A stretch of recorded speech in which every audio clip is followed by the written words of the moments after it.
Olá pessoal, bem-vindos ao canal ProgVideo Videoaulas de Programação.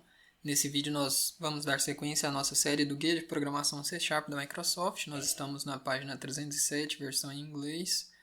Tem a versão em português também, estão disponíveis aí para download na descrição desse vídeo.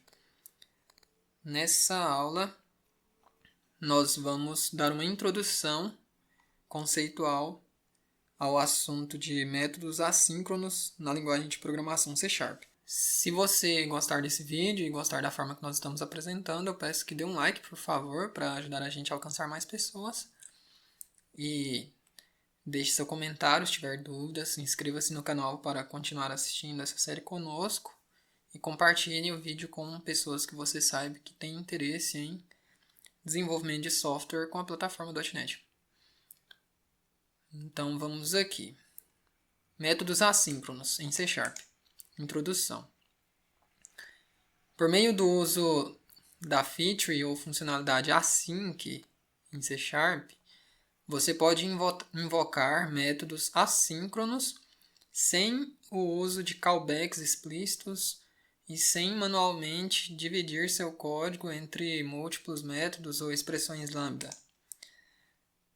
É uma forma de simplificar, então, a chamada de métodos assíncronos, ou o uso de métodos assíncronos em C#. Essa palavra-chave aí, essa feature async, ajuda a gente nisso. Se você marcar um método com o modificador async, você pode usar o operador await no método. Veja que são conceitos, né? A gente está dando conceitos para você saber que eles existem e uma visão geral sobre o que eles significam. Depois a gente aprofunda mais, mas nesse momento são conceitos da linguagem. Então, ele está dizendo que a gente pode utilizar o modificador async para tornar um método assíncrono, né? E, com isso, a gente pode usar o operador await dentro desse método. Quando o controle, o fluxo de controle, a execução do código ali, atinge uma expressão await no método async, dentro do método async tem lá uma expressão await, e chega lá nesse ponto, o código, o controle retorna para o chamador do método se a tarefa esperada não tiver sido concluída e o progresso no método com a palavra-chave await é suspendido até que a tarefa aguardada se complete. Então, esse await ele faz com que o código aguarde aquele ponto do código, ser concluído antes de prosseguir na execução daquele método. Mas o fluxo de execução já volta para o código que chamou esse método. De forma que se torna assíncrono, Os dois executam em paralelo praticamente. Quando a tarefa se completa, a execução pode resumir no método. Então, quando a tarefa se completa, essa tarefa de await aí, aguardando essa tarefa, então ela concluiu, então a execução dentro daquele método continua. A gente vai ver um exemplo, na próxima aula vai ficar mais fácil de você entender na prática. Tem uma nota aqui. Um método async, ou seja, um método assíncrono, retorna para o chamador quando uma dessas condições aqui ocorrer primeiro, Ou quando ele encontra o primeiro objeto esperado, awaited, que ainda não se completou, a primeira declaração lá de await, ele vai esperar ela se concluir antes de seguir a execução dentro do método. E nesse ponto ele volta para o chamador.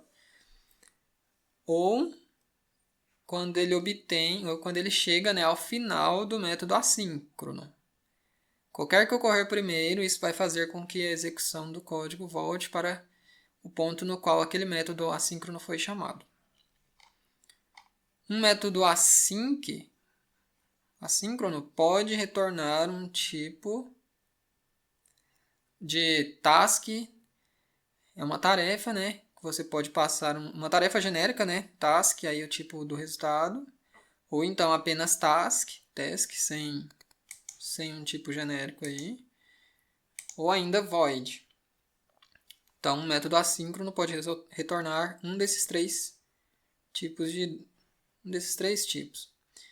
O tipo de retorno void é usado principalmente para definir tratadores de evento, manipuladores de evento, né? Onde um tipo de retorno void é requerido. Então, manipuladores de evento eles requerem que seja void o tipo de retorno, então por isso ele suporta retornar void nesses métodos assíncronos. Que aí você pode usar esse método assíncrono para representar esse tratador de evento aí. Um método assíncrono que retorne void não pode ser esperado, né? Você não pode usar a palavra-chave await para aguardar um método assíncrono que retorna void. Não tem como. E o chamador de um método retornando void não pode capturar exceções que o método lance. Então tem esses dois pontos negativos ou essas duas observações aí em relação a métodos assíncronos que retornam void. Você não pode aguardar eles e você também não pode capturar as exceções que o método lança. Começando a partir do C# 3.7, aliás, um método assíncrono pode ter um tipo de retorno de tarefa de qualquer tipo, né? Eu creio que ele esteja se referindo a esse task_type_result aqui. Então é isso. Para uma introdução a métodos assíncronos em C#, a gente pode usar a palavra-chave async para definir o método como assíncrono e utilizar a palavra-chave await para guardar expressões dentro desse método, fazendo com que o método seja executado em paralelo com o código que o chamou, né? O código que o chamou segue a execução enquanto esse método faz a tarefa dentro dele aí, aguardando por meio da palavra-chave await. É isso para essa primeira aula. Na próxima aula a gente vai ver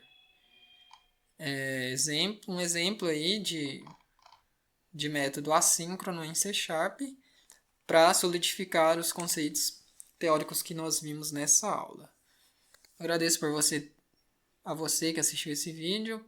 Peço que dê um like aí, reforçando, né, para ajudar a alcançar mais pessoas. Deixe seu comentário e se inscreva no canal para continuar seguindo essa série conosco do Guia de Programação C#. Se você conhecer alguém que tem interesse em aprender programação em C#, eu agradeço também se você indicar o vídeo, o canal para ela. Obrigado, abraços, até o próximo vídeo.